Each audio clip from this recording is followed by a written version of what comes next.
PR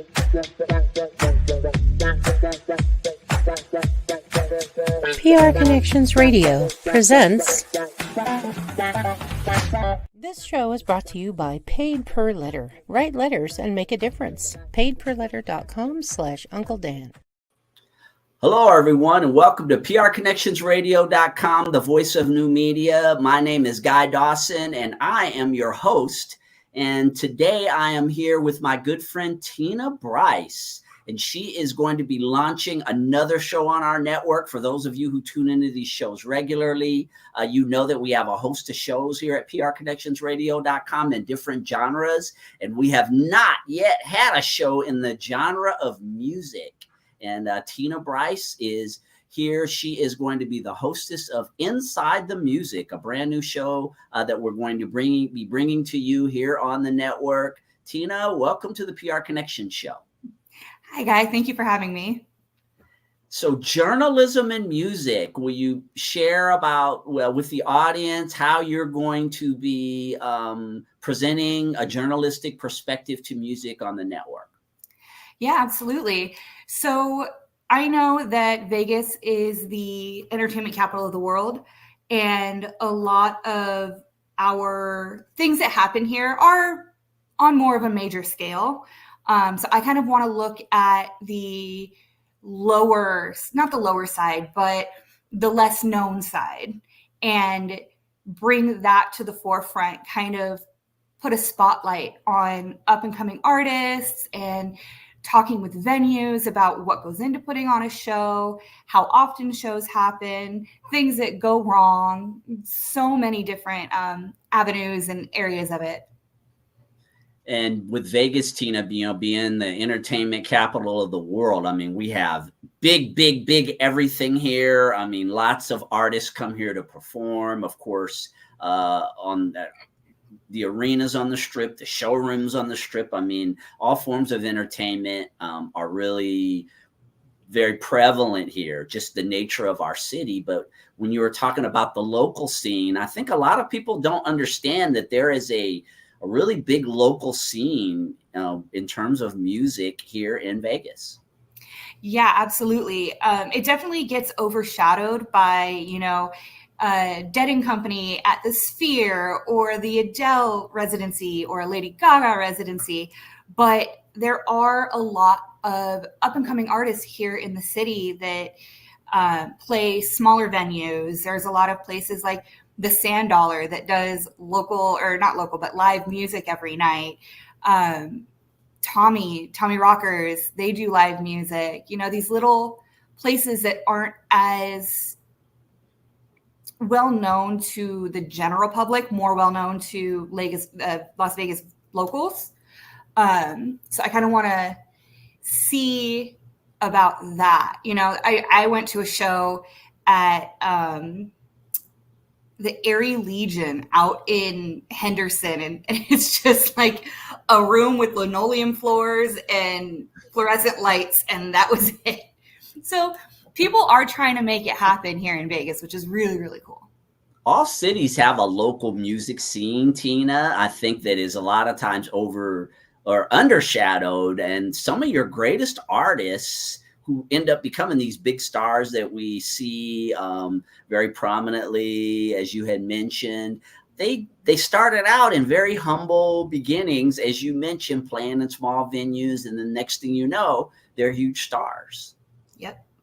I'm very lucky in the fact that I grew up in LA, and so I got to go to concerts every weekend.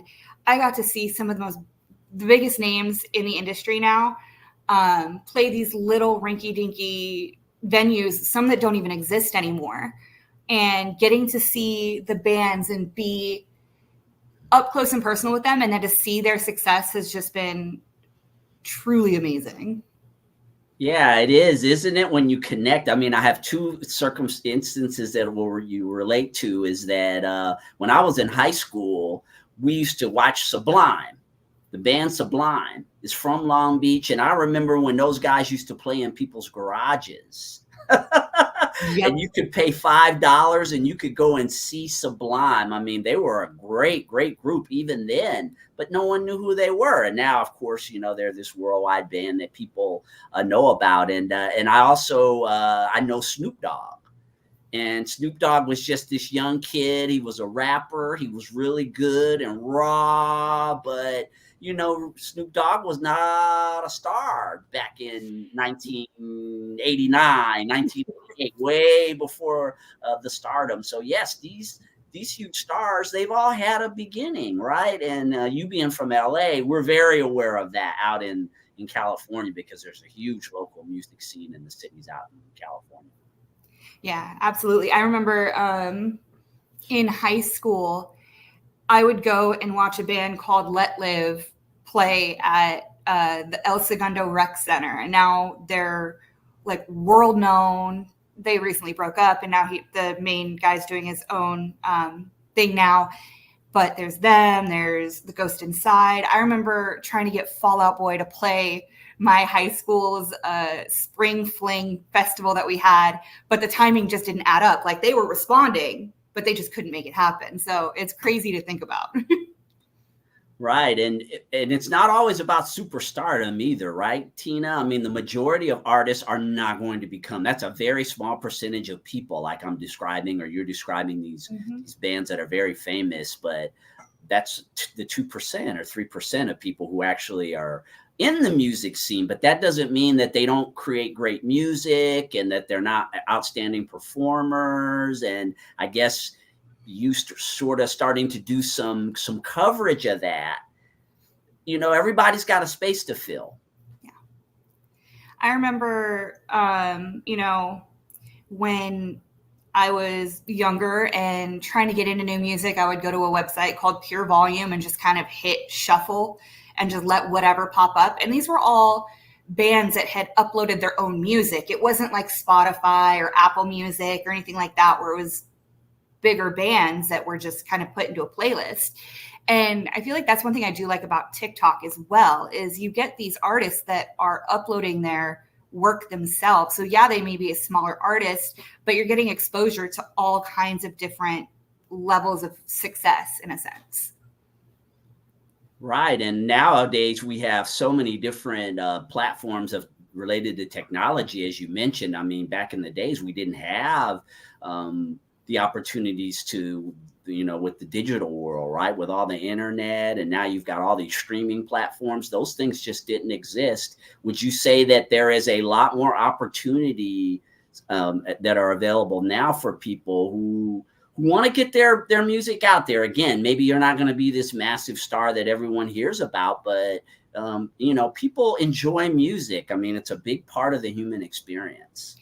Yeah, I think just the level of social media in our world today has definitely led to many more avenues for people to promote their music, to get in contact directly one-on-one with the fans, to kind of build that audience and that trust.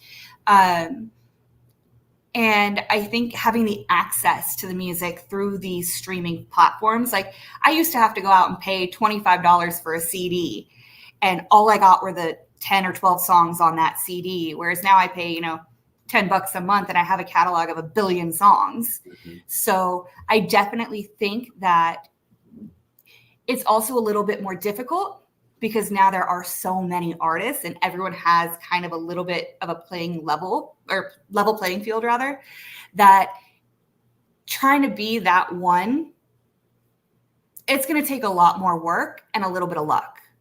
But if that's not what you're striving for, if you're striving to do music because you love it and, this is what makes you happy and you don't care about being the next Beyonce or whatever, this is a great, great time for you. Yeah.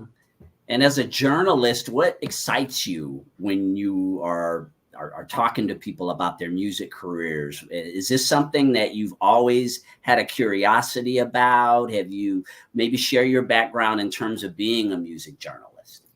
Yeah, so I have always been interested in music. Ever since I could walk, I've been dancing. My brother was really into music. He went to an arts high school. He studied music. So I've always been around that, I was also in my high school's, we called it the Academy, but it was a visual and performing arts program, and they had different departments, and all of my friends were in the music department, which was really interesting because I was in theater. But I got to see a lot of the work and the blood, sweat, and tears that go into making things happen. I love talking to people in the industry when they have that passion, that fire inside, seeing what it is about the music that stands out to them. You know, for me, it's been an outlet. It's been something where I can feel not as alone, and I love it. So I love to hear from the opposite side, the people who are making the music. What does this mean to them? Right. And I think that so fits the name Inside the Music, Tina, that we developed for this, is that a lot of people, they love to hear the stories about the background, right? What happens inside the music? And there's a lot that goes into that, right? I mean, a lot of years of hard work, learning your craft, to be a singer, to play an instrument, to be a performer. This isn't something that just happens overnight and that all of a sudden you're this great musical performer. I mean, there are some people who are born with the vocals like Christina Aguilera, but for most people, yes, it does take a lot of practice, a lot of time, a lot of patience. And one thing I don't think necessarily that's talked about enough is the highs and lows of motivation. You know, you get to those times where you feel like you're going to give up, but I want to know what pushes these people, what makes them keep going? What is it about it that makes them not want to give up? Yeah, because as you mentioned, it's a very competitive industry, and there's not a lot of. It's not that there isn't a lot of spots out there for great music, but yeah, really at that top tier, as you know, as we were talking about, there's very few people that tend to make it to that level. And like as you mentioned, what gets you motivated enough to get out there and want to continue to perform? People, I think some people just have a natural affinity for performing, right? They just like to make people feel good. I mean, some songs are just, you know, Tina, you listen to music and you have all these memories throughout your life of certain songs, and people can really connect with you through their music. Mm-hmm. And I love the fact that music doesn't always have to be this serious level. Like you have bands like the Bloodhound Gang that their songs are funny. They're entertainment. You're enjoying that experience with that person. But having that connection to the music also, getting to see all the different facets is just so interesting. Right. Yeah. And as you mentioned, again, here in Vegas, we have a very prominent local music scene, and it's going to be very interesting to see who you connect with and to be able to hear their stories. And as I mentioned, I'm a lover of music just like you, and I had just really wanted to bring something related to music onto the network. And I'm so looking forward to hearing you get out there and be a music journalist. I mean, what a great field to be a part of, right? We think of Rolling Stone, we think of, I mean, I grew up when MTV was in development. So I remember very, very early on, the reporters, they're a part of us too, right? These people that report on the music. And here you are, you're going to get an opportunity to be someone who we look to as an expert when it comes to interviewing artists. Yeah, I'm really excited to this new digital age of VJing, as they used to call it on MTV, with Kurt Loder and Carson Daly and all those things, that taking it to a new platform there's going to be a learning curve for sure. But again, like we were talking about earlier, it opens up so many areas that you can go into that weren't accessible before. So I definitely think this is going to be an interesting experience. I know for me, not only in the music scene, but I know we talked earlier about your friend who's a music teacher. I would love to kind of dive in on the side of the music and arts in Las Vegas school districts, and what are we doing to continue that education and that environment for children to have that outlet. Right. Yeah. There are so many perspectives when, the different genres of music and those elements, the development of people. And I know that used to be a really prominent part of the curriculum of schools was the arts. And it would be learning instruments and learning how to perform. I remember learning how to play the drums when I was in elementary school. And I think I did the violin, I did the cello. And I know a lot of those programs have been eliminated from the school district. So yes, how are we continuing to support people in developing them as musical artists? Or for me, I really didn't have a great ability when it came to that, but just the fact that I got to learn how to play the drums, it isn't something that I carried on into my life, but it was definitely a part of my development as a human being, were those experiences that I had as a young person, just learning how to play an instrument. Yeah, I also played the violin in elementary school. So it kind of taught me about practice and perseverance and living up to things that you committed to. So it kind of put a lot of those good habits in at a very young age, which I think it's invaluable. Yeah, the discipline that it takes. And so that'll be interesting to see if you doing those types of interviews. Yeah, there's just so many different elements of music that you can branch into with this, Tina. And for our audience out there, when are they going to be able to tune in to watch your podcast? So yeah, my podcast is going to air the first and third Mondays of every month at 5 p.m.